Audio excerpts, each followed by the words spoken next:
Bagamat magkaiba ang VAG sa Batangas at Cavite at ang SMAG sa Metro Manila, halos pareho ang proseso ng pagkakabuo nito. Alamin kung paano sa pagtutok ni Oscar Oida.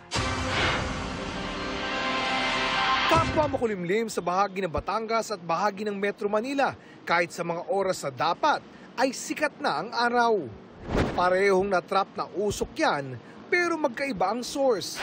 Ang nasa Batangas ay ibinuga ng Bulkang Taal na natrap sa himpapawid kaya humalo sa hamog at naging VAG o volcanic smog.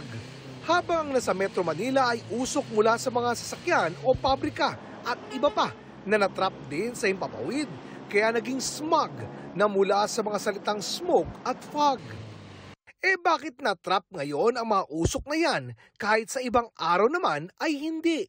Paliwanag ng PHIVOLCS sa karaniwang araw kasi, mainit lang sa baba malapit sa lupa at mas malamig sa taas ng himpapawid kaya malayang nakakaakyat ang usok kasabay ng pag-angat ng mainit na hangin. Pero minsan nag-iiba yan, tulad ngayon dahil sa thermal inversion o pagbaliktad ng sitwasyon. Ibig sabihin may mas mainit na hangin sa taas ng malamig na tumatrap sa mga usok.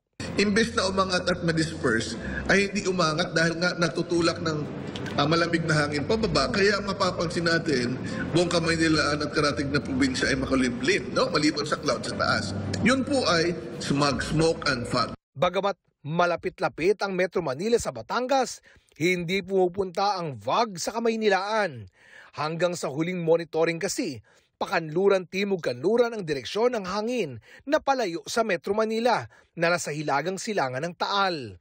Kaya matapos umakyat sa mahigit 2,000 meters ang ibinuga ng Bulkang Taal, ay hihipan din yan sa parehong direksyon ng hangin.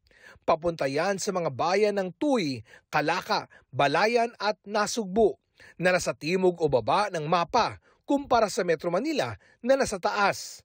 Smog lang talaga ang naranasan sa Metro Manila. Para sa GMA Integrated News, Oscar Oida, nakatutok 24 oras. Mga kapuso, kasama nyo kami 24 oras. Mag-subscribe sa GMA Integrated News sa YouTube. Sa mga kapuso abroad, bisitahin ang GMA Pinoy TV at www.gmanews.tv.